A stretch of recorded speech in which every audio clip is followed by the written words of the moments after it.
Well, ladies and gentlemen, we are live with the man, the myth, the legend, Anric Blood. How are you, sir? I am good. I'm good. Thank you. All is well in the land. The unscripted, unfiltered, unhinged man, myth, legend, Anric Blood. Great to have you again. We had a lovely conversation back in November, I believe. So this has been well overdue to have a follow-up. This time is going to be less controversial. We will be learning from you, sir, because you have some very interesting things to cover, especially how LinkedIn is paying you to go on vacation, which is definitely something that most of our viewers and listeners will be interested in. So thank you for taking the time. Well, I think it's when people say to you, "Hey, Anric, you have a great face for radio." You know what I mean? And you go, yeah, that's great. And then you, on your way home, you think about it and you go, "You have a great." You know what I mean? So it's a little bit like that, where I'm like figuring out that when I analyzed all my performance of LinkedIn throughout the year, and I mean, as you know, for anyone who follows me, I throw a whole bunch of shit against the wall and I test it and I see, does this work? Does that work? Does that work? And so I'm testing all the time, all sorts of interesting stuff. And I realized that, hey, hang on a second. Every time I'm on vacation here, my LinkedIn metrics go through the roof. So I just, I've been a new user of this Shield app to analyze my performance. And it's actually a very interesting tool, even though it has skipped 3 or 4 mega viral posts that I had that had 3.5 million views. And so I took it up with Shield and they said, oh no, it's not us, it's LinkedIn. Because sometimes, you have 1 or 2 really outstanding viral posts and they skew all of your metrics. They skew all of your numbers. Yeah. They lull you into a false sense of security. And as I was literally explaining to somebody 10 minutes ago, if people are scrolling and you have registered 12,000 views on your post, it doesn't mean that 12,000 people actually read your post. Of course not. I mean, it's just a scroll past your post. So I don't actually like these kind of metrics because at the end of the day, I don't have one here. It all depends if you're here on LinkedIn to create business, what ends up in your wallet is the important thing, like that Capital One advert, what's in your wallet. Yeah, I mean, so I just got into it basically saying, okay, let me go check at my performance and go find the patterns. So do you want to do that now? Yeah, let's go for it. I mean, we do have to mention, of course, views don't translate one-on-one. We had several people mention that it does not translate one-on-one into revenue, of course. But if you have your business set up correctly, which Anric of you obviously have, then simply more views puts more fuel to the fire, right? So, and unless there is a weird post that does not speak at all about your topics or is just completely off whack, which is not the case in your case, it's a good proxy. It's a good proxy for how much money you will make, either now or later. So we want to quell all these kind of doubters and professional skeptics who say, well, those are vanity metrics. Yes, they are, but very often, all things being equal, these kind of vanity metrics very often do translate into revenue if you have your business set up properly. So that's just I mean, I'll get to it in the end. I found some really, really interesting takeaways here. Let me share my screen with you real quick. Absolutely. And just bring this up and you let me know if you can see that okay. Yes, indeed. So I'm normally the unscripted guy. So I actually stayed up until 3 o'clock in the morning creating this show and tell for you guys. So this, if you can see the numbers, ignore the engagement rate at the bottom because that is just exactly happens to be on that day. You know what I mean? Yeah. The Shield app doesn't do that very nicely, but this is a good month for me. January is normally a good month because if you're in the coaching, training, self-improvement business, which I am, generally in December, January, people want to get their shit together and start a new venture or learn how to raise capital or learn how to crush it on LinkedIn or whatever that is. So January tends to be a good month. Then in February, you go, okay, obviously I was off the ball here. So interesting the patterns in my life here, and I'm going to try and keep those running. So in February, I decided that I'm going to sell my house in Colorado. And if you've ever sold a house that you've lived in for 15 years, you know that that's an insane amount of work, especially if you want to leave the new people with a perfect house. So you have a lot of work to do. You have a lot of deals. You're running around. The agents constantly kicking you out of your house saying, oh, I'm bringing a client, all that stuff. So essentially my engagement on LinkedIn in those months was very, very limited. So then I looked at it in March and I made a major revelation because I realized that I am actually serving 3 customers on LinkedIn. Number 1 are my contacts. Number 2 are their contacts. So that would be my second connections. And number 3 is the LinkedIn algorithm, the LinkedIn Wookie. Because I can be really good at category 1 and 2, but if I don't do what's right for the LinkedIn Wookies, I call them, it doesn't matter. You've got to play by the rules of the algorithm, otherwise you are swimming upstream. And I really figured it out in March. I'm like, holy shit, I've been doing this wrong, that wrong, that wrong, that wrong. Like what? Well, that's all inside the Crushing It on LinkedIn course. You think I'm going to give it to you for free?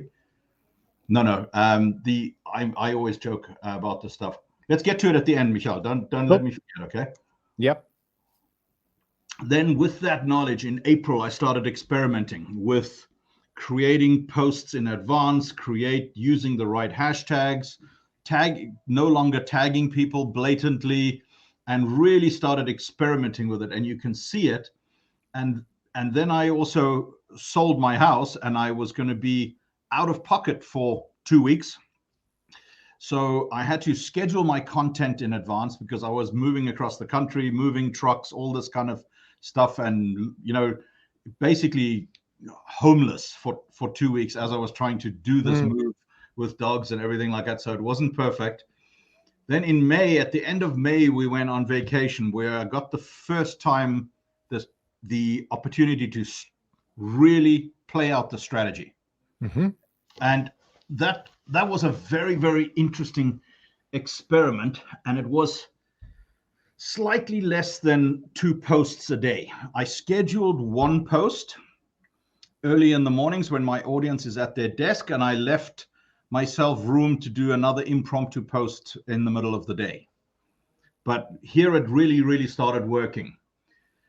Now you can see this thing catching momentum. Then in June, I did it again when we came up to the new house here in South Carolina. And then July and August for me are always relatively quiet months because I'm not really there and neither is my audience. Like in August, I actually it was all just very amateur. September, nice ramp up again. October, total experimental month again. November, and then in December, I said, I actually did it formally on LinkedIn. I said, bye people, you will not see me for 2 weeks. Oh, for the on-screen debut. Hang on 1 second. I got to stop the screen share quickly here. And 1 second. Stop. Here we go. You want to meet the little puppy? Hello there, Galileo. What's his second name? Fratellino? Rattalino. No, I'm still calling him Thunderbolt. Thunderbolts and lightning, very, very frightening me. Romeo's here too. Oh, very nice. He wants to be in on it too. He's like, yeah, I'm the LinkedIn star. But isn't he sweet? He's such a sweet little boy. Oh, it's definitely, he's the LinkedIn star now. He's stealing the show from the other 2. He's very cute. Anyway, he's going to the vet right now. Yeah. Sweet boy. His debut. What's he getting? Some vaxes? Just his puppy checkup. I don't know if he's getting a checkup. So when people, he's going with his litter mates. When people, I had this whole entry planned, or I was going to play you the Lion King song and present him to the people, but let's not be dramatic. He's so sweet. Should be Bohemian Rhapsody in his case. Yeah, totally. Excellent. How old is he? How old is Galileo now? 6 weeks. 6 weeks. Oh, wow. So young. Jesus. He's so cute. He likes to be held. If I put him down, he cries. Naturally. Oh, he's cute. Yeah. All right. All right. Good luck. I'll see you later. Bye. Ciao. See you. Bye. All right, come on, guys. All right, now back to the screen share. By the way, do you see, Anric? This is really interesting. So we do have viewers. It says on the top, it says 0 viewers, live 0 viewers, but it's not true at all. This is somehow StreamYard has got that wrong. We just got a comment from Kevin. Hi, Kevin. Where it's, wait, I'm going to add that to the stream. So it's strange because StreamYard does not capture the live viewers well. So we do have viewers. It's just that they don't show up. It's cool. I'm happy to just talk to you and Belsi. That will be fine. We have definitely more. Oh, and I didn't send the link to Josh Curtis. Josh was going to join us, wasn't he? Oh wait, but we can do that still. Yeah, send him the link. I forgot. I forget half the stuff I'm supposed to do. Okay. Let me just quickly send it to him.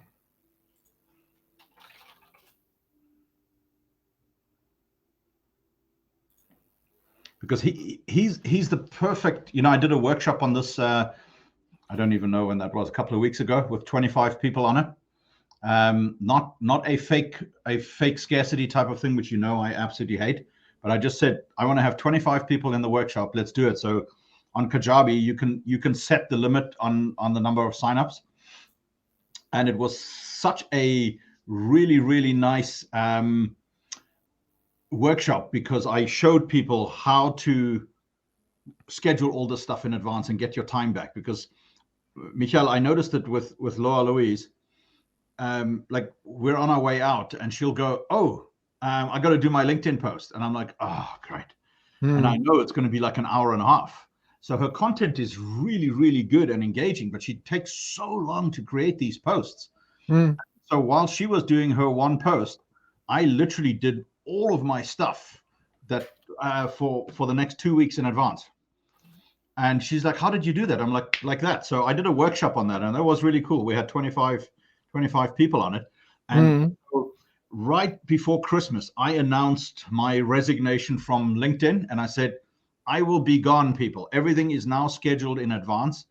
I was beta testing for 6 months the new Hootsuite video function. And we were under a confidentiality agreement to not let the cat out of the bag. But Hootsuite does video really well. And so I scheduled everything from the 21st, 22nd, 23rd onwards. And you can literally see how this is taking off. Oh, interesting. So is that because, well, you normally do video as well, right? You do plenty of video. Yeah, but the videos normally when you're pre-scheduling them, they show up as like external links and they don't show up nicely at all. I mean, hey Josh, nice that you're here. Sorry, I forgot to send you the invite. But okay, so now if you look at December, I mean the whole year, right? You can see very clearly where I started having these effects in the whole thing. You know what I mean? Yeah. Oh, Lola, can you close the door, please? Lola, Louise. And it was very interesting. On average, it works out to 2 posts a day. Yes. And then I've hidden one of the columns, but I really went in and I did an export from Stripe, who's my payment processor. So this does not include all of the payments because there are some people that don't want to put massive amounts of money on their credit card. I mean, yeah, sure, of course. And we never know who's watching, but this looks like Spaghetti Junction right now. But follow me through it from left to right. Don't jump ahead and don't try and, I don't know if Evan's on the line is going to try and trip me up here. But of course. I basically took the views here, January, February, March, 217. Can you see my mouse moving? Yeah, you can, right? Yes. That's good. So I literally plugged in all the views. Then I look at the views per post. Average. In there. Then the amount of comments for that month in the third column. Yep. The views per comment, which is an interesting statistic, by the way. Views per comment. I'll come back to that. Then I plugged in the amount of likes that I got. Then the views per like. Then the number of posts and the number of likes per post.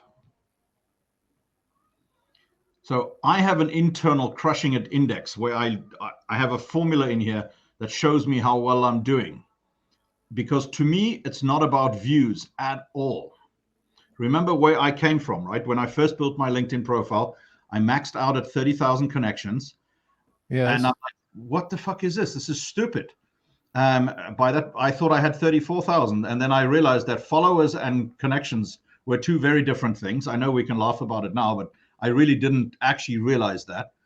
And then I'm like, I don't know any of these people. What's the point of doing this? This does not help my business. I am not in a consumer product that I can, benefit from having 1 million followers on. Yep. I want to have 5,000 people that all know each other because of me. And they're all connected to each other. Everybody either owes me a favor or I owe them a favor. They can either buy something from me or I can buy something from them, or somebody like Josh, who is on one of my treasured connections. I can find a way to promote what he does for a living to my network. Make sense? Yep. And you can do that with 1,000 people. You can even do that extremely well with 500 people, but 5,000 to me was a really nice mix. So I'm constantly trying to get back there. So I have an index that measures all of that. And then in the last column, I took all of the earnings for those months. I basically just did an export from Stripe and indexed them out of 100. Yep. Okay. And you will see that January is always a good month, followed by a little vacation time here. But see here where the crushing it index is, right? The top 3 months result in some of the best sales. And there is always a lag in it, because remember, my policy is, and we can address this in a further call, I don't do any outgoing reach to people at all. Everything for me is incoming. Right. So there is always a time lag. I don't even accept Zoom calls from people that I don't know. And every now and then somebody will jump the queue, and I regret it every time because I haven't gotten to know them. You know what I mean? Yeah. Yeah. Because, if I was, let me try something else. If I was jumping on a call with you, I would go, so you recognize this, don't you? No, I do. Yeah. And then we would talk about that. Mm-hmm. And then I would go, okay, let's become pirates. I want to talk about being a pirate, because I totally resonate with this article that you wrote in Forbes magazine. Well done. You've done a research about breaking things, but it's not fake research. I am genuinely interested. And this is, I think, the lesson for Josh. I am genuinely interested in you because I've gotten to know you. So I'm going to stalk the living daylights out of you and find out the things where you and I overlap and thread. Make sense? Sure. I have questions keep coming up. I'm going to let you kind of finish what you have, and then we'll ask questions if that's okay. Okay. There's no script to it, but that's basically the line of, hang on, let me just close this here so you can see all my boat pictures. I'm currently boat shopping and dog shopping. So, coming back to this crushing it index. So I do measure my own performance on LinkedIn and how it actually spills over into sales. Now, remember, these are not little numbers, Michael? This is not some little number. My program varies from 8,000 being the minimum to almost 500,000 the high level. You know what I mean? Yes, there is a tripwire or a loss leader, something that I basically give away for free, which is my crushing it course. But that doesn't even move the decimal points here. The interesting bit that I discovered in October, by the way, this was a great sales lesson. I had a terrific month in October because I decided to do one thing and one thing only. Follow up to every DM that was in my inbox that was unanswered. It's like, sorry, a little embarrassing. You know what I mean? Yeah. And that was from not yet customers. That was from prospects. No, just people I haven't replied to. Yeah. Yeah, and that said, hey, how can I get involved? How can I do this? How can I do that? Yeah, I mean. Yeah. Okay. So it was a really, really interesting thing. And basically, out of the whole experiment, and I think this is where it comes down to the nuts and bolts, what did I actually learn out of it? The pre-scheduling absolutely pays off for me. And I'll explain in a second how I did it. Then the realization that I am pitching to 3 different audiences. Number 1, my contacts. Number 2, because I look at you, Michael, and I almost feel like this is a little scary, because basically everybody that I'm talking to, that I want to talk to, people that I really like, they somehow have connected with you, or you have connected with them. Mm-hmm. And that is the beauty of LinkedIn. Yeah. Some people take that shit way too far, and they stalk you and they creep you out. It's like bunny boiler. You know what I mean? Mm-hmm. But at the end of the day, that's how it's supposed to be, because based on the interactions, for example, between you and me, Michael, some people will go, hey, that guy Michael can really help me. Or that guy Anric, hey, he can really help me. You see what I mean? And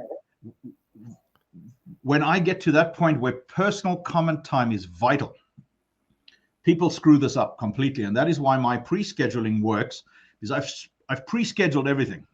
It's all done. It's all programmed. It's all in the books. It's coming out at 7:05 a.m. and then another one at 1:22 or whatever. And I purposefully keep those a little randomized, even though they are patterned.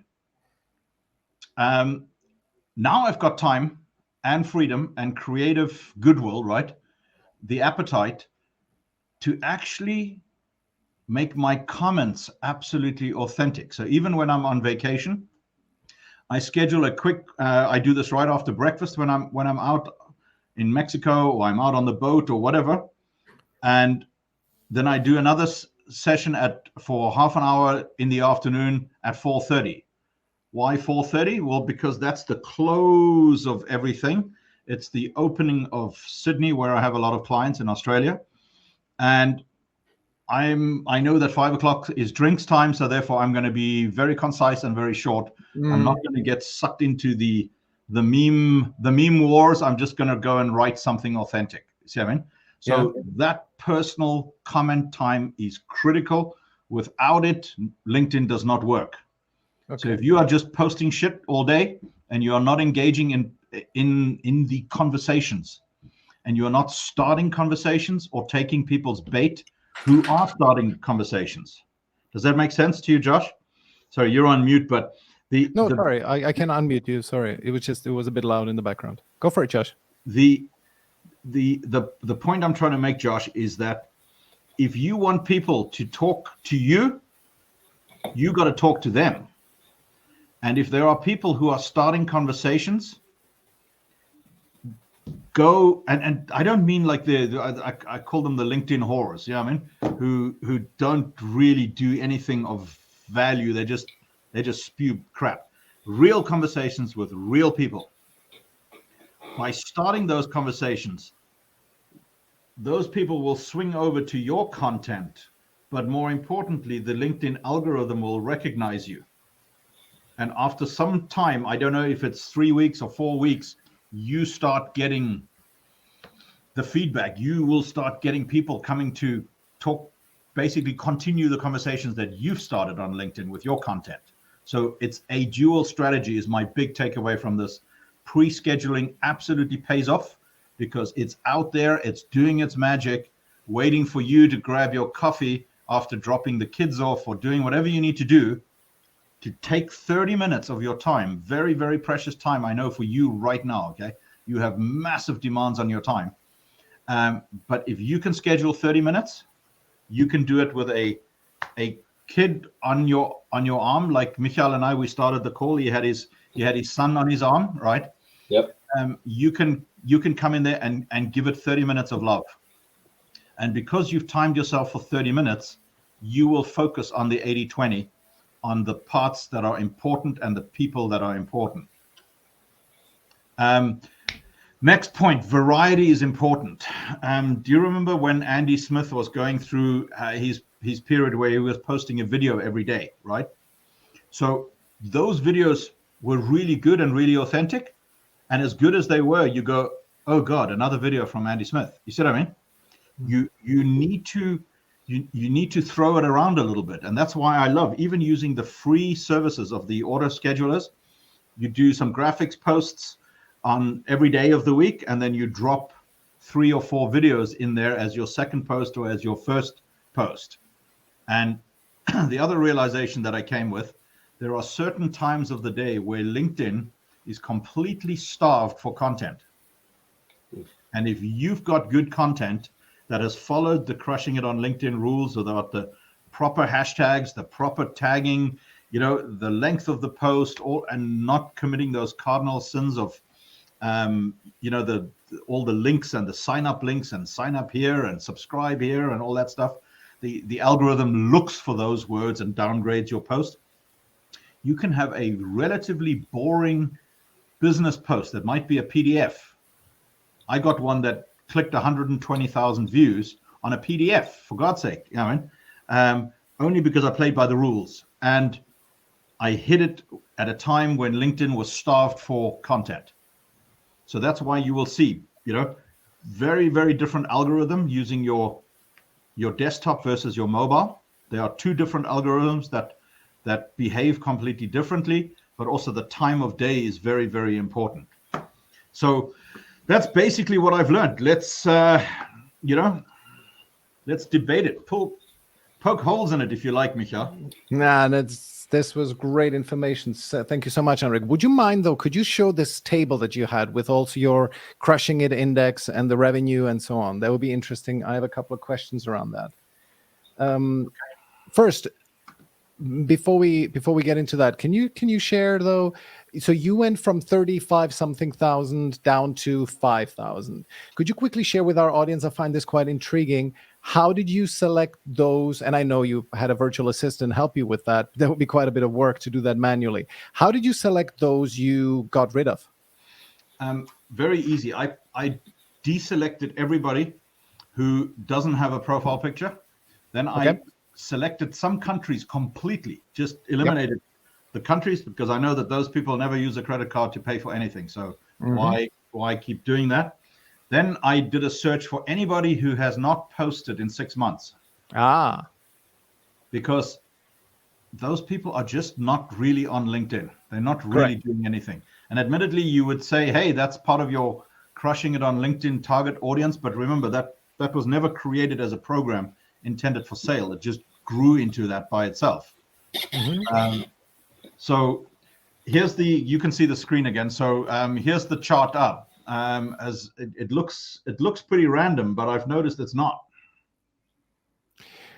Yeah. So on that note, I see that your crushing it index, let's look at April and May, is very high in April and May, but your revenue index is low. Always remember, I have a 2 to 3 month lag because I insist on getting to know people for 2 to 3 months. The parallel that I like to draw is I create a garden of content. Got it. And in that garden of content, I have a couple of key strategically placed attractions. One of them is a nice little Japanese bridge, which might be my video on finding your mojo, your ikigai. Another one might be a wonderful azalea collection over here, which might be a video on how to do something. But the rest of it is all totally authentic content. And I want people to stroll through there because, hey, if I'm going to offend you, I don't want you booking a Zoom call with me. Yes. See what I mean? If you're trying to sell me something, well, I don't want you using my Zoom link up and my Zoom meetings to try and do that. You see, and that you can get by having 2 to 3 months of people wandering through your garden. And then the parallel that I draw to that, Michael, is that at the end of the wandering through the garden, I will light a nice fire. And this one came from Kevin Belts for Christmas, a nice whiskey. And I will go, who wants to drink whiskey and talk shit by the fire?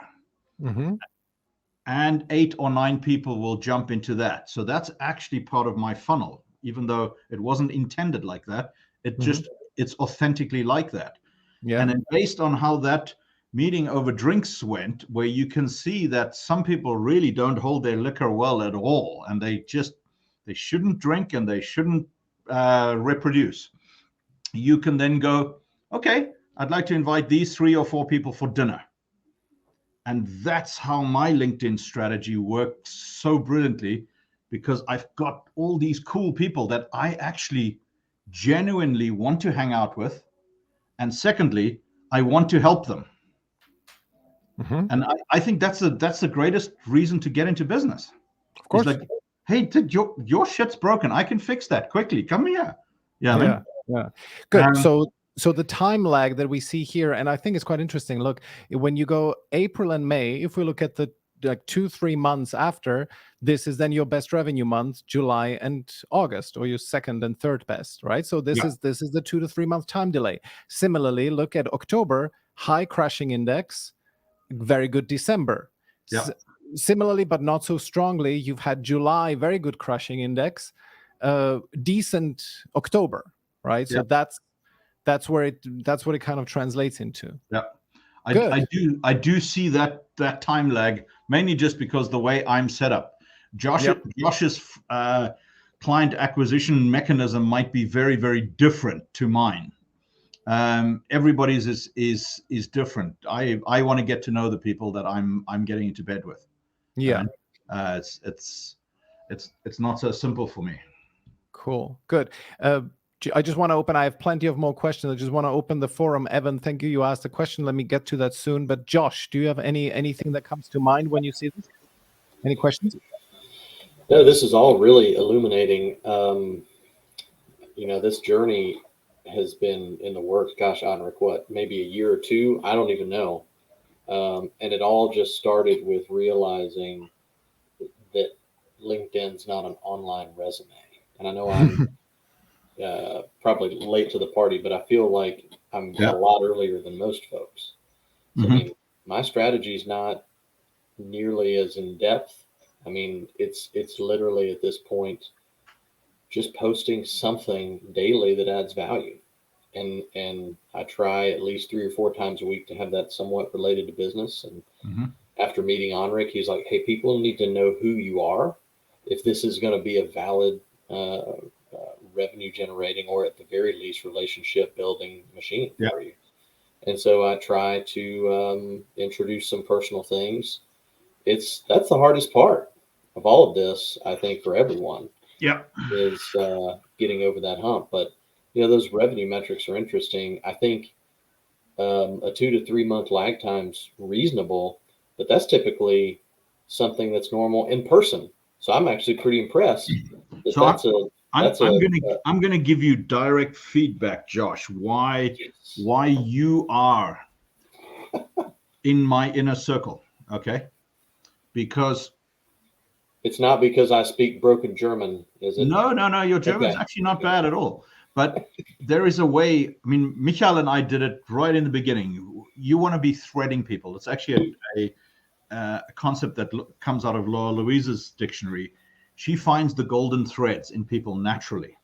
And you, in person, if you're in a business meeting in person, you can thread people by finding those. And you don't want to make this insincere, because threading somebody in an insincere way, okay, is counterproductive. Then you're better not doing it. And I have found so many common threads between you and I. And yes, one of them is that you are one of the people that is able to banter backwards and forwards with me in German. Okay. And I enjoy it. And I'm like, holy shit, this guy's German's actually not bad at all. And what's the first real word I taught you in German? Oberhammer Affengeil. Oberhammer Affengeil. Yes. You know what I mean? And Superwort. And Superwort. It's an outstanding word. My oldest son loves it. He was like, what is this? I said, it's means something. It's just, his word is ultra. He's ultra. Hey Ford, how are you doing? I'm ultrally ultra today. I said, you need to say I'm Oberhammer Affengeil. Oberhammer Affengeil. Anyway, so that banter backwards and forwards, right? You can find almost anything Like I've only been to Michal's, I don't know if that's not your hometown, but where you went to college, and there was a fantastic Greek restaurant in that town. Probably not that you would remember. You were maybe too young, or the restaurant wasn't there. But the one and only time I've been to that little town where Michal went to college, I had one of the best Greek meals of my life. Right. So you can find a thread that connects you. Then you can find another one, and you pull on another one, and you pull on another one, and your content is deep, it's sincere, it's authentic, and it's useful. So I would rather have less content of a higher quality and truly engage with that. Then I look at other guys, in our program, Josh, who are struggling with their LinkedIn reach. And I go, it's very easy. All of this shit you're posting is basically insincere clickbait. It's just stupid stuff. It comes across as flippant. It comes across as insincere. And you're almost insulting me by saying, what do you think? Put it in the comments. I'm like, agree. I'm not going to give you my brilliance in the comments. You know what I mean? I mean, if you don't ask me nicely, right? So everybody has to find their groove. And I think you found your groove. The challenge is, how do you systematize it without losing its authenticity? That's the key. And I found, sit down on Saturday mornings with a cup of coffee, or on Saturday afternoons with a glass of whiskey, and just go, right, you little fuckers, you will be mine. Oh yes, you will be mine. Yeah, I mean, yeah. I want your eyeballs, but more importantly, I want your fingers on the keyboard. And if you have a genuine interest and a genuine love for the people that are engaging with you, it's going to show up real quickly. And this is the biggest and most beautiful thing about LinkedIn, because okay, here, time to own up to the bromance. I love Michal, okay? But I started off and I thought, what a jackass. Yeah, I mean? And really? Yeah. And in that process, we found each other. You see what I mean? And then I'm like, you know what? The guy's actually right. He called me out on my crap. Yeah, I mean, I'm like, okay, interesting. Yeah, I mean, and over time, we've built this wonderful relationship that it does not feel like I've never met him. You see what I mean? And if we were living nearby each other, we would have probably been in business already together, because that's what we men do. Yeah, I mean, we're like, oh, you want to build a company that makes phones? Yeah, I mean, you want to build a company that makes whiskey or whatever, right? And so it is with LinkedIn, is that you can find these people that connect with you across time zones, across countries, across age groups, income groups. But if you are not being yourself authentically with enough consistency, the strategy will fail. And that's why I dragged you on here, because I know you have extreme time constraints. The very best thing you could do is to say, okay, every Saturday morning for 2 hours, I am going to schedule my stuff. Right. Okay. I think you've got the workshop, and you've got access to our workshop. All of the how-tos are in the Crushing It on LinkedIn workshop of how to do it. That part's easy. The part that's difficult is how to collect the content. Yes. And that's also in the workshop. I gave you all my ideas of how I collect content. I have enough content for the next 3 years if I want to. You know what I mean? But you want to start conversations, and I think it's Michal who I don't know if he came up with it first or me first or whatever, but it's a really good terminology. You want to start conversations that are in your wheelhouse, right? And your wheelhouse, Josh, is helping people with their what? Taxes, paying less. But it's more than that. It's not just about the taxes, because you're not a CPA that's doing people's taxes. That's correct. So go a little deeper on this one. With their time, keeping more money. I feel like this is a test. There's an answer that I'm not getting. No. I am visualizing your doodles, those little doodles with the pie chart of how much tax you paid, and then the little pie chart of how much tax you could have paid, and then you missed the block, which I filled in for you, that's where you put in the visual of the boat or the plane or the security for your children or the Tesla stock that you could have bought with that, right? And those visual anchors are huge. Mm-hmm. And if you can get to communicate that on LinkedIn every day, you don't need to do it every day. Right. Because remember, you've got 3 audiences: your existing contacts, their contacts, which are your second and sometimes third, but mostly their second connections, and then the LinkedIn algorithm third, which brings you the third connections. Right. And there occasionally you have to be a bit of a prostitute, and you need to go and post something that goes viral, and it really does help you, because I do find that those kind of, I don't know, call them clickbait. Michael will hate that, but they do work, and they do lubricate the algorithm to show your stuff to other people. Right. Quickly on that topic, Anric. So you say 3 audiences, and it's clear, yes, sometimes you do a viral post so that the Wookiees like you. How do you distinguish between audience 1 and 2, your connections versus your second degree connections? Do you sometimes create a post for the second degree connections, and then how does that work? What kind of post is that? Okay, so see, I normally need a whiteboard to scribble, because as Josh will tell you, my brain doesn't work if it doesn't have a whiteboard. But if you use the right hashtags, which you don't, by the way, Micha, and number 2, you strategically tag the right people in a sincere, authentic manner, not in the just add a bunch of names to the bottom of your post and think that they're going to come, because they're not going to come.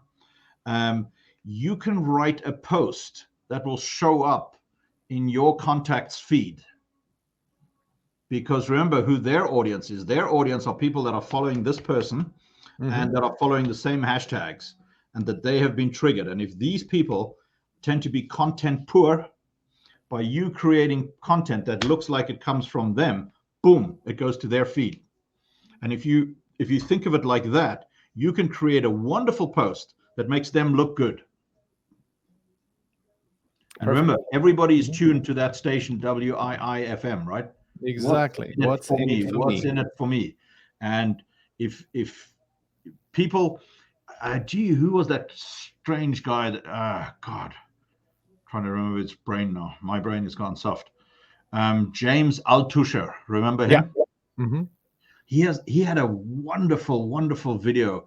People like us do things like this.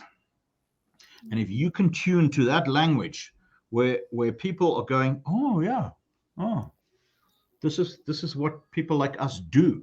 Oh, people like us have these kind of problems. And that guy, Josh Curtis, he helps people like us. And then you really are talking the right language. And if you, Josh, one of the strategies that we'll get into is your biggest source of clients are not going to be the clients themselves. Right. And I have a number of capital raising clients whose sole clients, by the way, are billionaires. Well, sorry, dude, they're not hanging out on LinkedIn, but their people are. Their bean counters, their defense walls are. And if you write a message that's designated for the billionaire, it is not going to resonate with the bean counters. Write a message for the bean counter that adds value so that he can communicate better with the billionaire. Boom, and you've got it, right? You might have seen that strategy of mine. This is where I call it the lubricated poll, where I will create a post that stops you scrolling, that gets you writing into my DMs, where I will send you my handwritten notes about why the 6 billionaires I just met with, why they hate hedge funds. See what I mean? Yeah. It's a very, very simple note. I have thousands of handwritten notes that I can deploy in that strategy, because what it does, scroll. Oh, stop. Oh, interesting. Tick. Write, connect, talk, start a conversation, straight into the DMs. From the DMs, I'm sending you something. But hang on, I can't send you shit if you aren't a first degree connection. That's right. And maybe Michael and I will tackle this in next week. I don't like to make outgoing connections because I don't like rejection. I take it personal, and I will literally Liam Neeson style find you and hunt you down and break your shit if you reject me, right? If you don't pay Anric, he will that's break right. your kneecaps. It's not paying. It's more like a Godfather style, you know. I have Yeah, a yeah. meme. You got to show me some respect on that one. Yeah, I mean. Okay. Good. So either break kneecaps or the horse head in the bed. You see, That's right. you did it perfectly today, Michael, by the way. Because you played me like the sensitive Leo that I am. You did a post. Can you open up the screen on Andy Smith's post with your comment? So now you got to watch a master, well-intentioned manipulator in. I mean, this is poetry in motion, because he knows that I'm sensitive, and I hate that when people are ripping off my content and not giving credit. Okay, and I will do so much heavy lifting for free for all sorts of people. But if they don't give you credit of some kind or say thank you every now and then, you know what? I'm gonna go break your shit. All right. Do you find it? All right, let me share the screen. Here we go. So here's a wonderful example of this. Where do we have that? There we go. That was my comment on Andy's post. And then Andy says something like, great distinction, Michael, and loving the evolving rotation of Bohannes heads. And of course, he's referring to my profile pictures, which Anric beautified recently. And so I mentioned, hey, Andy Smith, it's courtesy of Anric Blood as usual. Okay, but the way I read it, okay, is, and now here's the ego at work. So I have written extensively about finding your confidence, because I am a introvert that has learned the skills of being able to become an extrovert. So that makes me a very unique animal, and it's all about self-confidence. But self-confidence doesn't just appear out of nowhere. You've got to get it from somewhere, right? So I've got an in-depth post and training session on exactly this subject. So I think that Michael is talking about that, because the ideas that he's replying to on Andy are the exact ideas that are in my post. And then immediately I reply and I go, okay, oh, wow, that's interesting. The man's finally giving me credit for some of my thoughts here, right? And obviously, but I figured it out later. And then just open up the handwritten notes in there. Just go up. Yeah. There we go. So so in there are some of these handwritten notes of mine, right? That's not playing up. That's not displaying. Oh, there we go. You know what I mean? So here are the actual handwritten notes that go in it. And then as I read it again, I'm like, oh shit, he's talking about the profile picture. You know what I mean? But I can give people content and value added and strategies and tips and hacks all day long, because I think they're going to appreciate it. When people don't appreciate it, or they don't comment, or they don't respond, or they don't say thank you, or they don't go, hey, great, that was useful, they are no longer on my A list, which means they don't get invited into the house to come and sit around the fire and talk shit. Makes sense, right?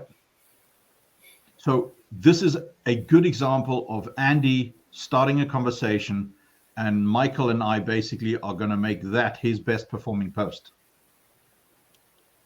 Right? So that's what I mean about talking to your contacts. No, I think it's definitely super important to elevate others' context. And when you have like a genuine level of respect and appreciation for someone, which I definitely have for you, Anric, because your content is great, and very often I disagree with it, and then the interesting conversations start. But very often we also agree, and then it's great that we have this kind of the resonance. So, and I think therefore, and I'm curious about this one, leads into another question.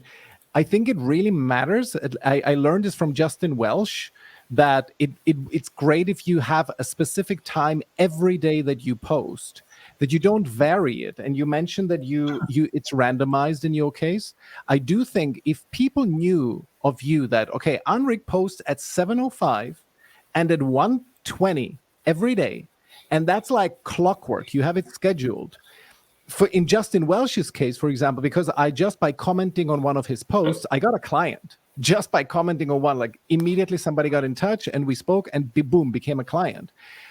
That's why I will always be commenting, and I have it even scheduled that when Justin Welsh releases a post, there's few people like that I have, but because he has huge reach, like he has like 1,000 likes routinely on one post. Therefore, I will do that.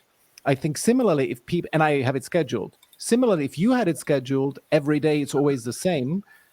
I think that would be beneficial. What do you think of that?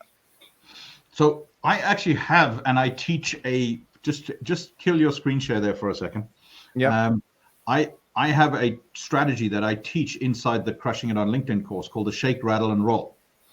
And it's very, very similar to that, in that you've got to find, especially when you're new to LinkedIn, okay, or you're new to a particular asset class or industry, go and find 10 people that really talk in that industry, that are like, if you're in hedge funds, go pick Ray Dalio and go, or if you're in crypto, find a few guys like that. Then either hit the little bell that alerts you that they have posted, or know that they are posting at 7:03 a.m. But here's the downside of it, Michael, is that LinkedIn, the quickest way that it can find out whether your post is auto-scheduled, pre-scheduled by an external service, is pick 5 of your last posts and see if they all came out at the same time. So that gets you a algorithm downgrade. And it's quite okay if you have 250,000 followers. Who cares? It doesn't matter. It really doesn't matter. I like to create rules, but I hate to follow them. So that obviously leads you into a portion of my character that maybe I don't want to divulge, but I hate having to comply. And authenticity for me is absolutely everything. And if I am so programmed and so scheduled at the same time every day, well, man, it feels cheap. It's the same as giving somebody a really great post and then further down saying sign up here. It cheapens the authenticity of it, and the LinkedIn algorithm looks for words like link in the comments. 8-point downgrade on that instantly. You know that for sure? I do, yeah. I do. Okay. By the way, the quickest way, anytime you want to know any of the stuff, just call up the LinkedIn help desk. They tell you everything. Like, somebody should tell those people to zip it, because they literally will tell you how the thing works. You just call them. Okay. So I like the predictability of between 7 and 7:30, but you're never going to pinpoint exactly what time it is. Very interesting. Okay. So I vary it a little bit. Then I have one later on in the afternoon. And when I'm on vacation, it's all pre-programmed. So I don't need to do anything except send you a cool picture from my beach chair and go, cool. Now I've got the other stuff going, which is fueling my LinkedIn machine. So my vacation picture gets double the love it normally does, because the LinkedIn algorithm says so. It's not about the personal thing. It's the algorithm that decides, oh yeah, this guy gets lots of engagement. His engagement on these kinds of posts is 17%, which is very high. So let's show this to more people. Yeah. Okay. Great. Can we do a couple of audience questions? They've piled up. Okay. I mean, maybe I shouldn't answer them. Frank, very curious how you discover the right hashtags. You also mentioned that my hashtags are wrong, so maybe you can cover that in the same. Oh, God, me and my big mouth. Okay. Let me share my screen with you. That might be the easiest way. Then you can visually see it. Okay, share. So here you can see my notes. So I keep a notes section of my my LinkedIn hashtags, and I update them from every now and then. These are a little out of date here.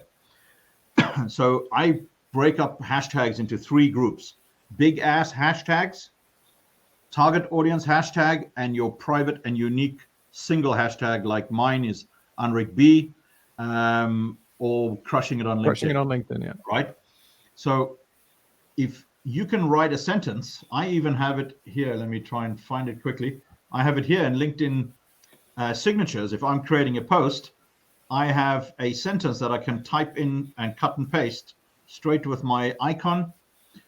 And I have digital marketing, branding, entrepreneurship, and raising capital. Way too many hashtags. But if you look at digital, let's see if we can find it, if it's in here. Digital marketing. I should have done that. 27 million followers. Venture capital, 19 million. Entrepreneurship, 22 million versus entrepreneur at 500,000. So this is absolutely worth putting some time and energy into it, because you've got to think about who your target audience is. And I want to give a shout out to your friend, Evan Thompson. I've been reading his book, by the way, which is quite brilliant, even though I'm not the target audience. I am unemployable. I thought I'd read it anyway, and he has some really good golden nuggets in that. And one of them is the who question. If you can identify, and I think this applies to Josh, really, really well. If you can identify who it is that you want to be in business with, you're halfway there. Add on a why you actually want to do it and why you want to help these people. The how and the when will take care of itself. So that's very, very powerful. But coming back to the hashtags, if you can figure out what hashtags not only your target audience follows, but think about this, Michael, we are talking about the algorithm here, because I can create a sentence like this one that is followed by 200 million people. So I paste that into the bottom of my my post. I have my personal Anric B hashtag. I have a big ass hashtag here called startups. Let's go see what its following is. 21 million people follow that hashtag. Make sense? Sure. So it's just volume that you say. So you play a volume game. And then it's volume and it's target and it's targeted. So here I've got my crushing it on LinkedIn one. Yeah. So I switch these up. I change them up. I try to let me just bring the StreamYard back onto the screen here. I try to mix it up a little bit and get different kinds of hashtags talking the same language. It used to be that it was a minimum of 3 and a maximum of 9, but it's much closer to the ideal mix being 4 to 5 hashtags. But yet some of my viral posts have 1 hashtag, so it really doesn't matter. I think so, yeah. Okay, good. I follow the same strategy. I have one major hashtag, which is marketing.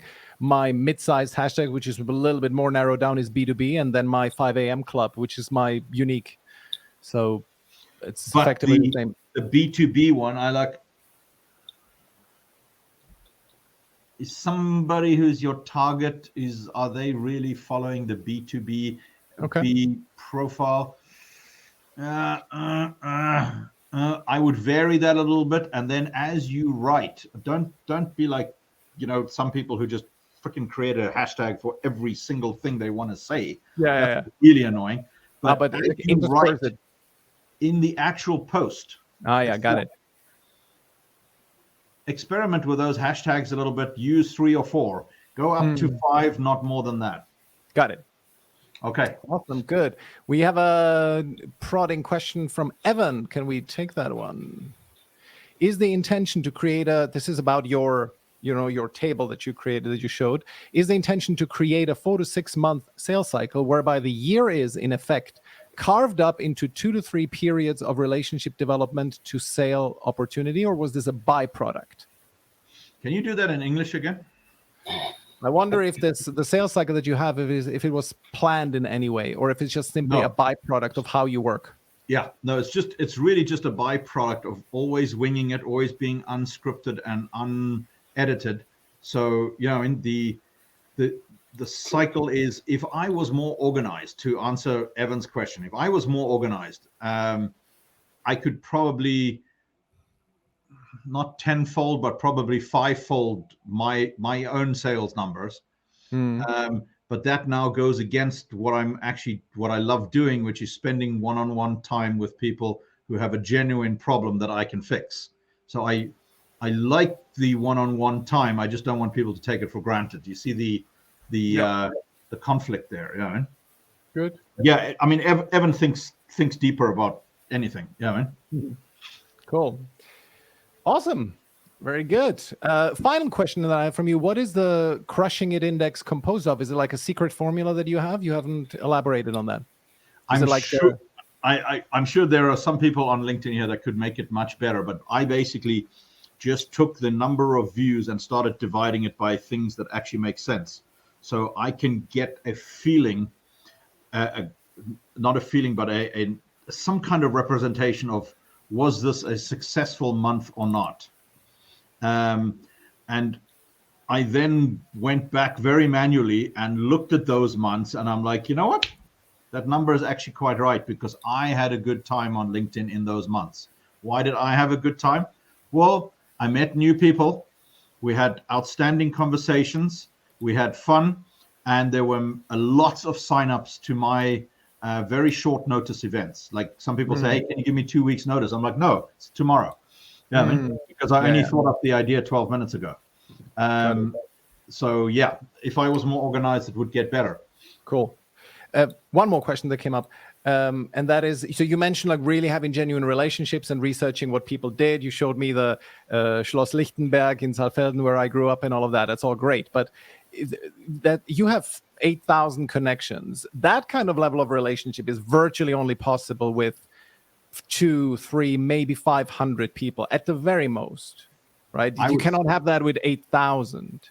I would say it's 100, actually, maybe 150. Exactly. But it's not always the same people. But the peloton or the school of fish that moves with is an interesting way to play it, because, you know, some people will take a look at it, and now you have a much more scientific way of looking at it, between the funnel and the pot and all this kind of stuff, right? But I look at it as this is my tribe. It's my tribe, my gang of people that are moving with me. Yes. And we're going together. And if I don't keep you engaged, that means either I'm boring or I'm not adding value to you. And sometimes you've got some very special people that lost the adhesion to your peloton, and you have to manually drag them back in. And I love doing that by tagging people, every now and then calling them out on their shit, or literally, if I create a post, I will send it to them via Messenger, and I'm going, you know that this thing is screaming for you to come and say something nasty. Yeah, I mean, and like that, you can keep the people back in the pod. But remember that for me, it works, and it will work very well for Josh too, because I've only built an attraction mechanism, which in itself becomes a rejection tool as well, that I reject the people that I'm just not interested in serving, but I attract, as a result, I stand up and I'm being counted. It's like let's go there, Michael. Let's go there. Let's talk about religion, okay? Let's talk about politics. You cannot talk about sex on LinkedIn. I found that out the hard way. Don't do that. Don't say the word. Yeah, no, don't even say it. Like, don't even put a picture that looks in any way suggestive. But you can be authentic and stand up for your faith. Just don't try and, I can't pronounce this, proselytize. What's the word? Proselytize. Yeah, I can't do it. I think something like that, yeah. Don't preach. Yeah. Don't preach. Papa, don't preach.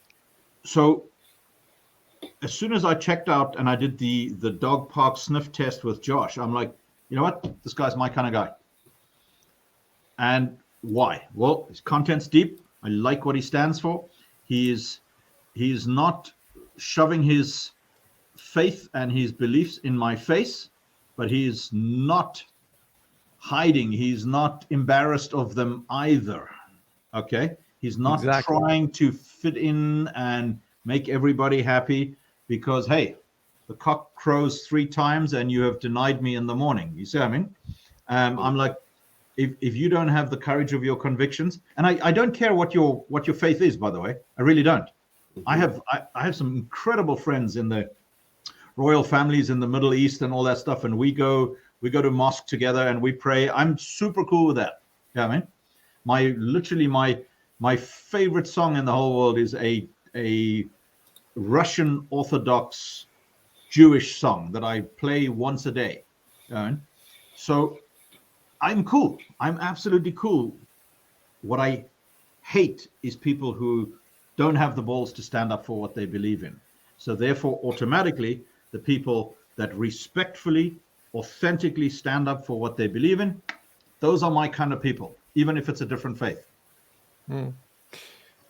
Excellent. And I really think this is something for the audience to really take away. And I've learned this from you, Anric. So absolutely credit goes to you here, is this idea of the school of fish.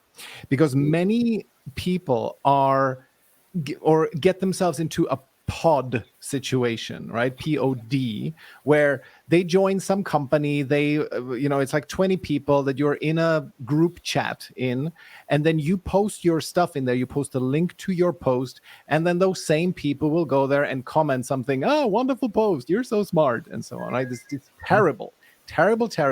People regularly believe that this will get them exposure, and it does. Of course, it increases their visibility of the post, but it's completely robotic and inauthentic. The great thing that Anric does here with the School of Fish, it is effectively like a pod. When you look at the people who like your content, Anric, it's very often 50% always the same people. Like you have like a bunch of, almost I can say, groupies who always engage with your stuff in a good way. But the great thing is they don't feel obligated to do it because they're in a pod, so that he scratches my back, I scratch his back. Similarly, your and my engagement on our content respectively just evolved naturally. That's because we respect each other, and we like our points of view, and we like similar things. I, for example, exactly appreciate this kind of where people are wearing their faith on their sleeve. I think that's great. And because of these common values, we are naturally sort of drawn to each other in a bromance kind of way. And so therefore, we will start commenting on each other's stuff and create this authentic ad hoc pod that is not really a pod, because you enjoy and you actually put some effort into it.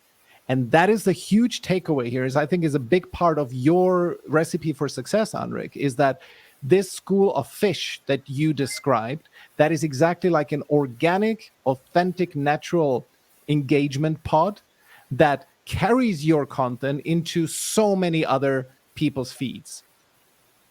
So I really like that. You got to think of it 2 ways. If you are new to LinkedIn, like I have an upgrade version on my Crushing It on LinkedIn course, Michael, that we call the LinkedIn Task Force, where you go and you join what is essentially a pod, okay, Michael, where I teach you over a couple of weeks or months, if it takes it, of how to really crush it on LinkedIn. Make sense? The best way to do that is for you to actually let me know that you've just created a post. And everybody who's in the class at the same time starts off that way. They start off with going and helping each other, because now suddenly you are helping the LinkedIn algorithm recognize that you have changed. Remember your burnt toast thing, right? Yes. Like you have changed. You didn't know how to do this before.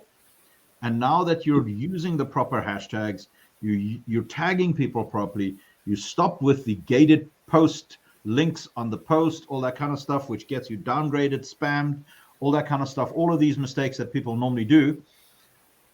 But now you've got 5, 6, 7, 8, 9, 10, people who are supporting your post authentically, because they are told, if this guy writes shit, do not respond. Okay, if it's a crap post that is constantly about your, I don't know, commercial property investment or something like that, or your Bitcoin thingy or whatever, do not go there and respond, because we're trying to teach people to solicit engagement in an authentic way. Exactly. With good quality content. So, yeah. So if you drop the ego and you realize that LinkedIn is a pod, and inside LinkedIn are natural pods, they're called first connections. And inside first connections, there are pods of people who are following the same hashtags, right? And inside that, there are pods of people who happen to be online to be seeing your stuff. And because you played the LinkedIn algorithm correctly, right? So when you start connecting, it is very important that you do the right steps.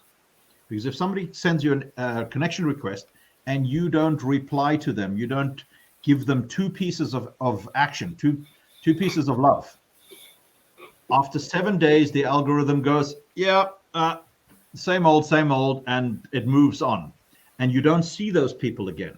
Whereas if you force them, that's why when I get a connection request, I send a message link saying, oh, here is my introduction so that we can make this a real connection. And do me a favor, please leave a comment on the post so that LinkedIn knows that I want to see what you write. My network gets to see you and vice versa. So immediately the machine flows and that person now joins my pod. So now it's up to me to create content that actually engages them, or in some cases, Michael, create content that offends them and they unfollow me. Because I am the snowflake melter. And if you're going to bring your snowflake woke stuff to me, I'm going to shoot you down. Yeah, I mean. So, exactly. So, you know, Evan's wife, Tiana, am I pronouncing that correct? I think it's Tiana. So she would be a really interesting case because she's kind of new to LinkedIn and her business is taboo subject on LinkedIn. So that would be a very, very interesting, absolutely interesting thing, because think of most of the audience on LinkedIn, the active ones are men, right? And men love talking about sex, except when there's other men in the room. Except when there's other men in the room. So it's gonna be very fascinating to see what she does.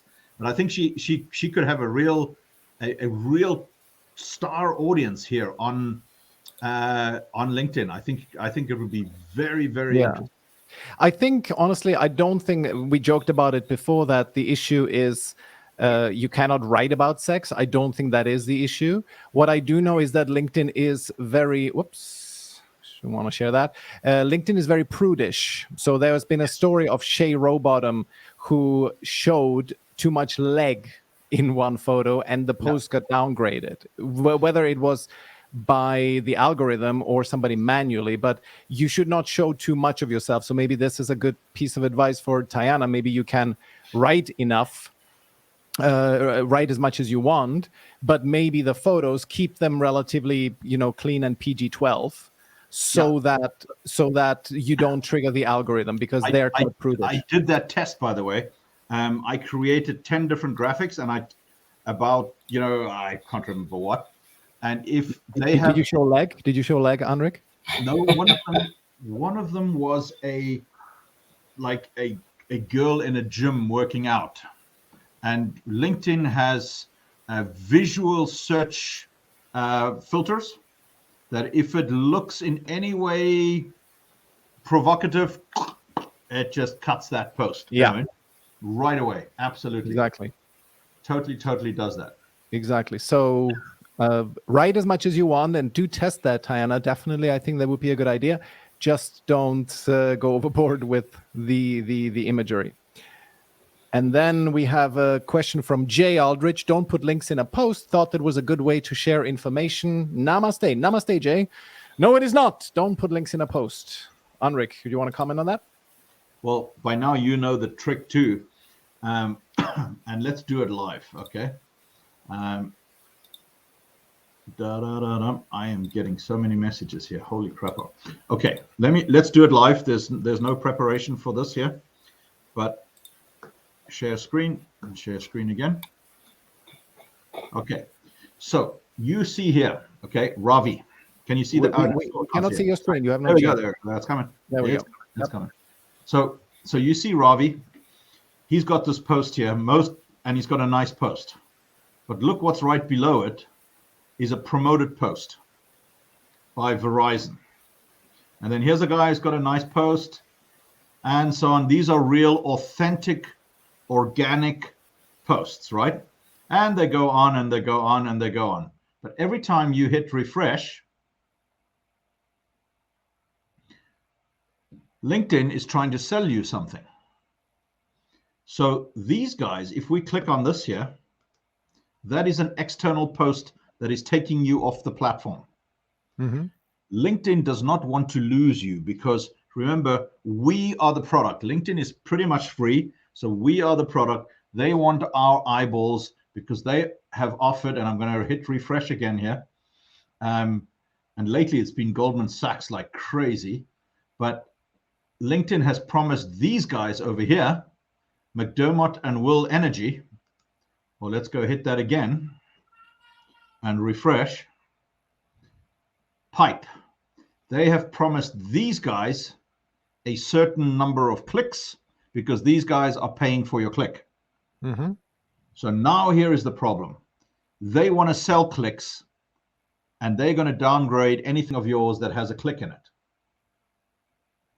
So if you are taking people off the platform, they don't want that. If you are taking people off YouTube, they really don't want that. If you have to post external video, use Vimeo because they know it's not a parasite that's going to take their viewers away. But if you put a link into the post, you've got two choices. You either just suck it up and live with the pain of that, or you got to find a way around it. The way that I can find a way around it is, let me quickly go here. Yeah, that's a really smart move with the articles. This is my sacrificial lamb strategy, where I will create an article because nobody reads articles by themselves anyway. Yeah, I mean, it's unless you're pushing content towards an article, nobody reads it. But in that article, you can embed YouTube videos, all sorts of them. You can embed a PDF. Here is an embedded PDF inside the article, and you can commit the sin of all sins. You can actually take people to a sign up place to either go sign up for your course or join your newsletter or join your blog or whatever. If, however, Michael, if I had done this, and this is one of the cardinal sins that you do, but it works because people are authentically still trying to connect with you and your machine actually works. So I circumvent that process. So I will create a LinkedIn blog. If I have a really long video, and we were building some technology with Tony Robbins, blah, blah, blah. And so this is a 10-minute video, which has no place on LinkedIn. You know what I mean? Mm-hmm. So I will create that on my blog, but I will not give you a gated access to that. If somebody clicks to go read more or find out more, and you're immediately asking them for their email address and their firstborn child and all this kind of stuff, not only are they going to give you the 2-finger salute, but the LinkedIn algorithm doesn't want that either. So it's going to downgrade your post to spam. Mm-hmm. So what I suggest that people do is go here into your, let's go quickly, it's so hard to find your own stuff. Go into your featured section and go and create a sacrificial sign-up page. Like I have one in here somewhere, which I don't really actually want to use. But if somebody wants to book a call with me, I have a post for that. If somebody wants to see a table of contents of what's inside my Crushing It on LinkedIn course, I have a post for that. So just like the millennials of today go, oh, isn't there an app for that? I got a post for that. You see what I mean? Mm-hmm. So I just send people to a LinkedIn post. And this one has had 115,000 views. And it is chock-a-block full with comments. Social proof. Social proof, yeah. Social proof, evidence of your fans who are saying, hey, you know what? You're amazing. Now we're back to the LinkedIn garden that I spoke about. People are wandering around your garden. Yeah. And you are keeping them on LinkedIn. So now yeah. something happens. If you go to my blog, there's a subscribe button over here. There's a subscribe button over here. Once Yeah, you've seen the article, let's say you've actually clicked on a blog post, there's seriously, if you can't see this LinkedIn, the signups on this, you're blind and you should have your computer taken away from you. Yeah. Right? Yeah. And then there's even a pop-up when I leave. If you try to leave, there's a pop-up. Make sense? Okay. Yeah, absolutely. I'll stop beating Awesome. a dead horse. No, that's totally understandable. So are you saying that even on the profile, you don't want to have links pointing outward? It's only in the articles that you have them? No, on your profile you can have them. Don't put them in the post. Exactly, in the post. Because yeah, that's correct. If you're going to give people good content, if you're going to give them a how-to, if you're going to give them a video, just give it to them. They'll be back. Yeah, I mean, yeah. Send them to if your strategy is to gain followers, put a link to your profile in the post. Yes. Click an arrow. Click follow Frank Prendergast. Follow Frank Prendergast for content like this or content like that. You see what I mean? Tell people what to do. Give them one call to action. Yes. But keep it inside LinkedIn. Keep it inside LinkedIn. Exactly. Either go to an article or go to my profile to follow me. Yeah. Exactly. And then what do you think? Sorry to interrupt. What do you think then of the conventional wisdom that says in the comments you can put in links? Yes, and I did it today, and it does work. The thing is, if the language is so link in the comments, the algorithm searches for that, and those are part of the. Remember, in the first hour or two, LinkedIn shows your content to a trial audience, and based on the performance inside that trial audience, it either upgrades the post or downgrades it, right? And if it has link in the comments in it, it's kind of downgraded. So what I do, I kind of come an hour later and I'll add a link in there, and it tends to be fine. But also at a certain point, I'm like, I'm done. Like, let's not be stupid. You know what I mean? Yeah. And we don't have to overdo it with calls to action. It's people will find, if they're really interested, they will find you. Oh God, it's like you can DM people, you can write a comment on it. I mean, there is 2,000 ways that you can get hold of somebody on LinkedIn, right? Exactly. You don't need to get them to sign up. So I do have a very, very specific strategy for swinging people out of LinkedIn into my own universe, getting them to sign in, not sign up. But that's a conversation for another day, because my number one thing on your podcast is that these things are too long.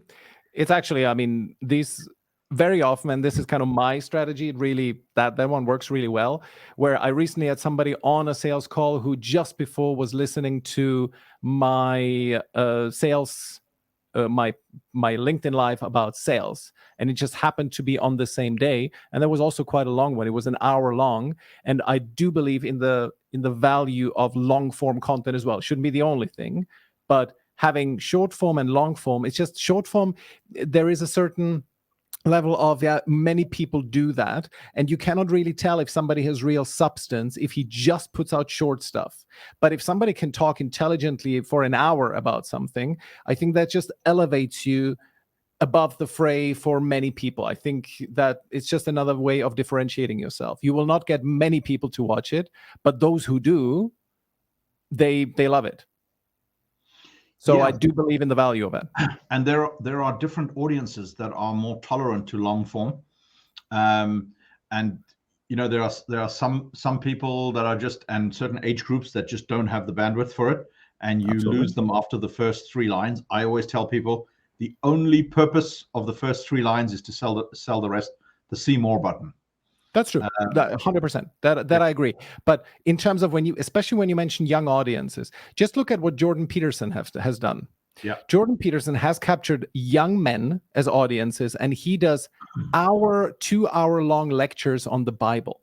It really is about simply the game is higher. It's like the bar is higher. You have to be really good. And then if you are good, you can even get young, twitchy audiences to listen for you for an hour. And that's why I believe in the value of long form content. Shouldn't be the only thing, by Yeah. all means. I mean, But it's not. I've got a post on this somewhere. It's not short attention span. It's short consideration span. exactly. I think Yeah. I have that from you. Correct. Short Yeah. consideration span. Yeah. Mhm. And if you're Awesome. if you're trying to sell me stuff, well, my attention span just got Of that course. short. I mean, Exactly. but if I'm looking and I'm buying and I want answers from you, and you are, in my view, the maven or the expert that provides those answers, my attention span just got this big. Mm, You see the difference in approach there, absolutely. you know? Absolutely. Good. But on that note, let's not drag it out for too long. Anric, Yeah. thank you. This was spectacular. So interesting. I'm sure many people, I got so much out of this. I'm sure many people as well. We got a lot of compliments in the comments. So thank you so much. And I'm sure there will be demand for more. So watch Okay. this space. Alles Awesome. Gute. Thank Ciao, you very much. arrivederci. Bye-bye. Ciao.